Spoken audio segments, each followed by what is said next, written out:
They thought he was just another frail old man, quietly sitting on the crowded bus. Little did they know, the man they chose to mess with wasn't just anyone, a Vietnam War veteran, and today, they'd be taught a lesson they'd never see coming. It was just another day on the 5:15 bus, heading toward downtown Baltimore. The air inside was stuffy, packed with commuters eager to get home. Conversations buzzed softly, mingling with the occasional screech of brakes. Near the front, an elderly black man eased into his seat, his hands rough and weathered, rested atop a cane that seemed to carry just as many years as he did. His clothes were simple, a well-worn jacket and neatly pressed slacks, reflecting someone who valued dignity over flash. No one paid him much attention at first. He was the kind of figure you'd glance at and then quickly forget, blending into the everyday scenery. But his posture carried something different. He sat tall, his gaze steady, as though no weight of the world could bend him. Yet the faintest crease in his brow hinted at a life that had seen its share of storms. 3 seats back, a group of teenagers boarded, their laughter sharp and loud. They moved with that careless swagger of youth, scanning the bus for their next source of entertainment. One of them, a lanky boy in a bright red hoodie, caught sight of the old man. His eyes lit up, not with respect, but with mischief. He nudged his friends, whispering something that set off a chorus of snickers. The man remained still, looking out the window as the city streets blurred past. If he heard their murmurs, he gave no sign. But the boys weren't satisfied with just whispers. They wanted a reaction. "Hey, old man," the boy in red called out, his voice cutting through the hum of the bus. "You lose your walker or something? Bet you're waiting for someone to carry you home, huh?" A ripple of tension passed through the bus. Some passengers glanced at the boys, others at the man. Most, however, kept their heads down, pretending not to hear. The elderly man shifted slightly in his seat, but said nothing, his eyes fixed on the world beyond the glass. Red hoodie smirked, emboldened by the lack of resistance. He stood up, swaying slightly as the bus hit a bump. "What's wrong, cat? Got your tongue, grandpa?" The man's fingers tightened imperceptibly around the cane, but his expression remained calm. The faint flicker of something, patience maybe, flashed in his eyes. He turned his head slowly, just enough to meet the boy's gaze. And in that brief moment something shifted. There was no anger in his look, no fear, just a quiet, unyielding strength that seemed to settle the air around him. The boy hesitated for half a second, but his pride wouldn't let him stop. Now the bus continued to rattle down the road, passengers silent and tense, as if waiting for something to happen. Little did they know, the old man's silence wasn't weakness. It was a choice that would soon change everything. The laughter from the teenagers grew louder, bouncing off the walls of the bus, as if to demand attention. The boy in the red hoodie leaned closer, his voice laced with mockery. "What's the matter, old man? Too good to talk to us?" he jeered, drawing a chuckle from his friends. One of them, a stocky boy wearing a backward cap, joined in. "Probably can't hear us. You need a hearing aid too." The elderly man remained seated, his cane now resting firmly between his knees. His face betrayed no emotion, no sign that the taunts had pierced his calm exterior, but his hands, calloused and steady, tightened ever so slightly around the worn wood. He glanced briefly at the floor, as if grounding himself in the present moment. Across the aisle, a young woman shifted uncomfortably in her seat. She shot a wary look at the teenagers, but quickly turned her attention back to her phone. A man in a grey suit adjusted his tie and buried his nose deeper into a newspaper, his discomfort obvious. No one wanted to get involved. The boy in the red hoodie smirked at the silence. "Look at him," he said, turning to his friends. "Dude probably thinks he's too good for us. What are you, some kind of king or something?" "Yeah," another boy chimed in. "You gonna knight us with that cane, grandpa?" The taunts were sharp, their voices tinged with the recklessness of youth. They laughed louder, encouraged by the man's silence and the passengers' refusal to intervene. The old man shifted slightly, tilting his head, as if observing a distant memory only he could see. "Say something," Red Hoodie demanded, his tone now edging into irritation. "Or are you scared?" The bus lurched to a stop at a red light, the sudden jolt silencing the chatter momentarily. The old man finally spoke, his voice low but firm. Respect is a lesson some people only learn the hard way. The words were simple, but they carried weight. They hung in the air, heavy and undeniable. For a moment the teenagers exchanged glances, unsure of how to respond. But Red Hoodie quickly recovered, masking his unease with bravado. "Oh, so he talks now," he said, his voice dripping with sarcasm. "Respect her. That's rich coming from someone who's too scared to stand up for himself." The old man turned his head slightly, locking eyes with the boy. "You think strength is loud, don't you? You have no idea what strength looks like." The bus fell into a tense silence. Every passenger now fully engaged in the unfolding drama. Even the boys' friends seemed unsure, their laughter fading into nervous grins. The light turned green and the bus jerked forward, its passengers swaying with the motion. Red Hoodie took a step closer to the man, leaning over him with mock intimidation. "Why don't you show us then? Let's see how strong you are." The old man sighed a long, measured exhale, as if bracing himself for what was to come. His eyes flickered toward the boy, calm, unreadable and somehow unshakable. It wasn't just the boy who was about to get an education. Everyone on that bus was about to witness something they wouldn't forget. For a moment the bus seemed to shrink, the tension so thick it pressed on everyone. The elderly man remained still, his cane steady between his hands. His gaze didn't waver, but in the silence that followed, his mind drifted unbidden to another time 40 years ago. He had been far from Baltimore, standing knee-deep in the humid swamps of Vietnam.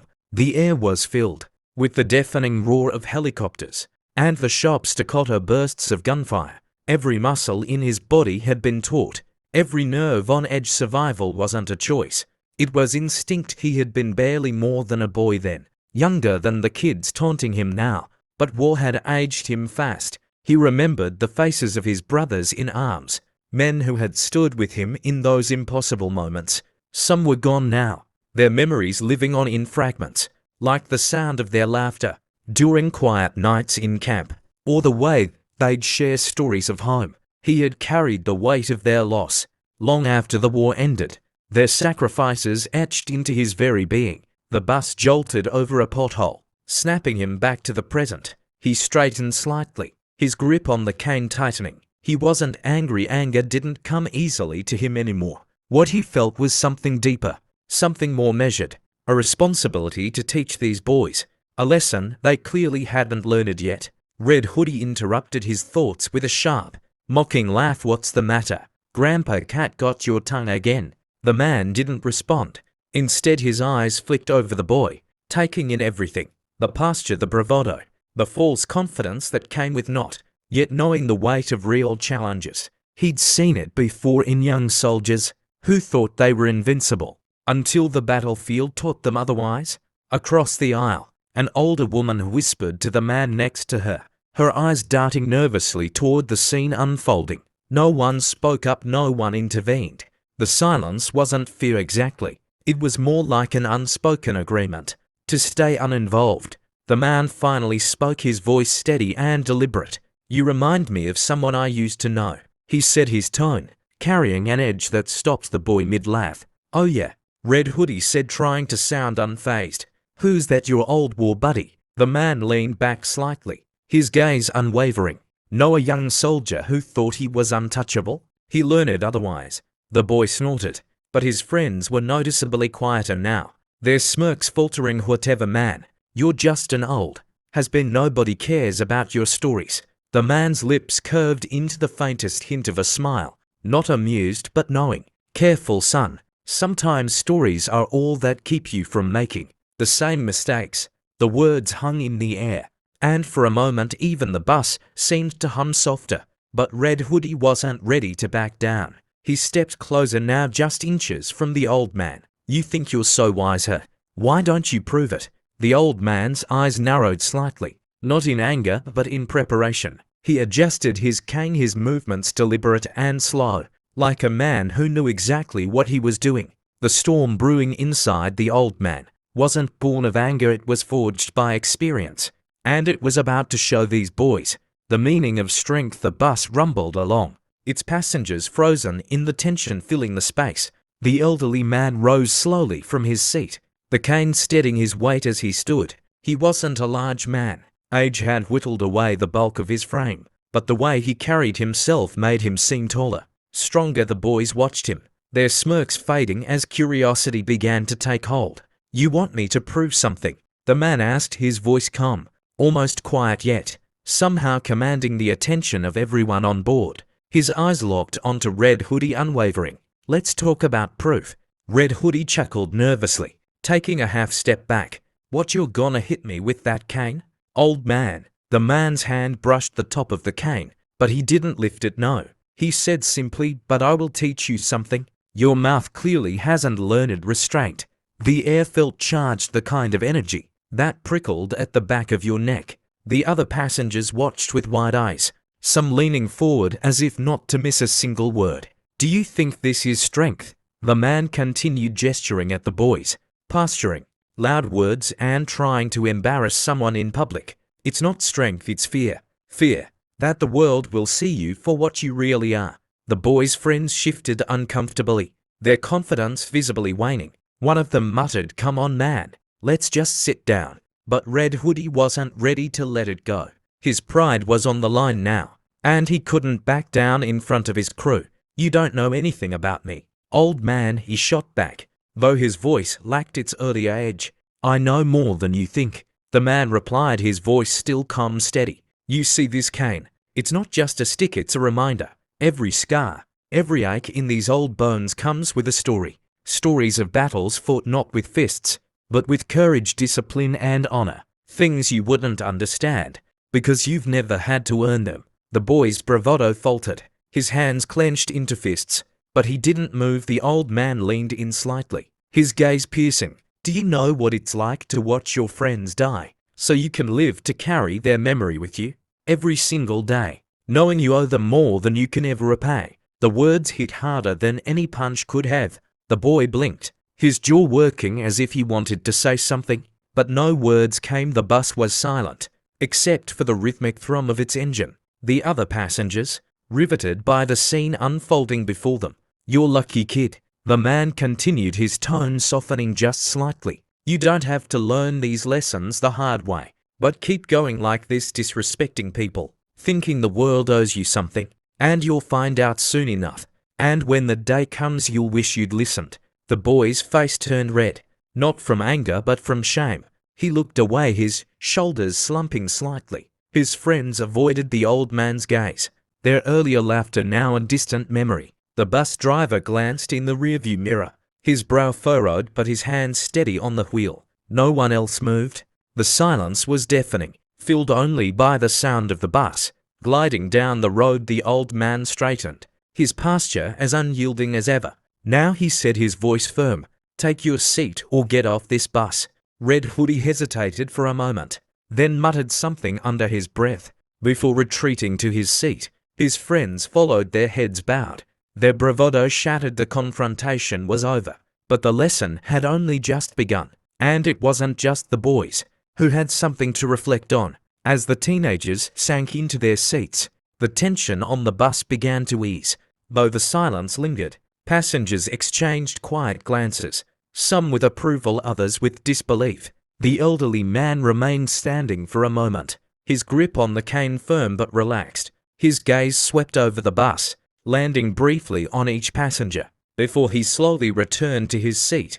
A middle-aged woman sitting near the front finally broke the silence. "So," she said, her voice hesitant but respectful. "That was brave."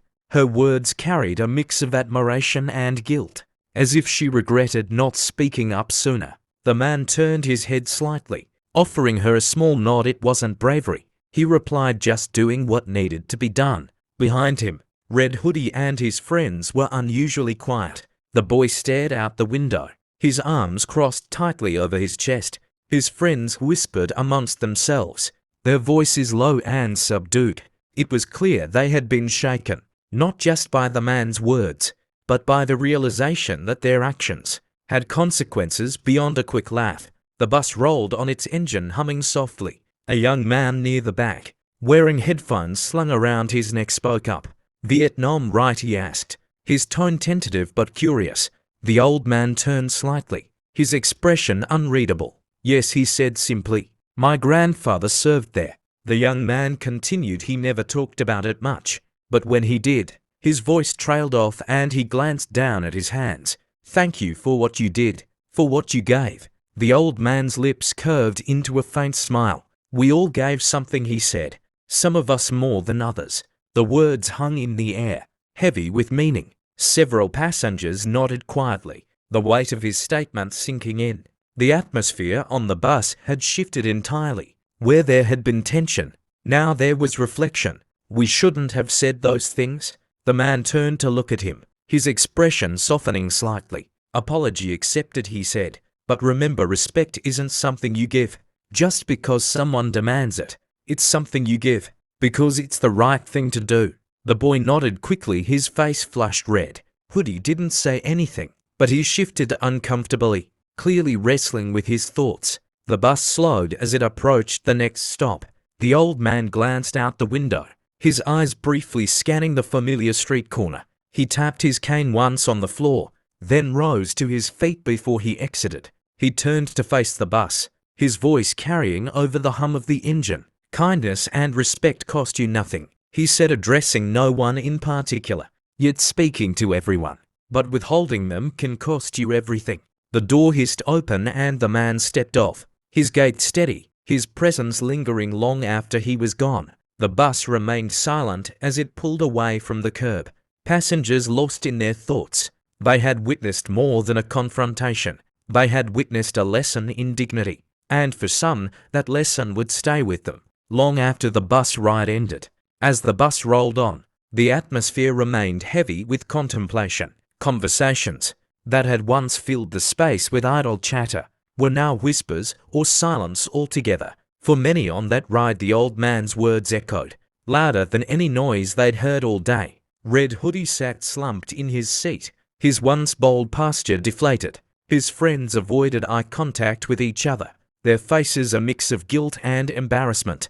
Across the aisle, the young woman who had earlier stayed silent now stared out the window, her reflection faint in the glass. She had been a bystander like so many others, but now she questioned why she hadn't done more. The middle-aged woman near the front took out her phone, but didn't use it, her fingers brushing over the screen absent-mindedly. The young man in the back, who had spoken about his grandfather, leaned his head back, eyes closed, lost in thought.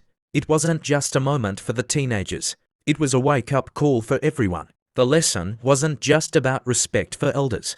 It was about recognizing the weight of someone's journey, the battles they fought, and the strength it takes to walk through life with quiet dignity. As the bus reached its final stop, passengers began filing out, each carrying the moment with them in their own way. The group of teenagers exited together but walked apart, their usual boisterous energy replaced by subdued introspection. Red Hoodie paused at the corner, glancing back at the bus, before shoving his hands in his pockets and walking away. For the passengers who remained, the silence spoke volumes.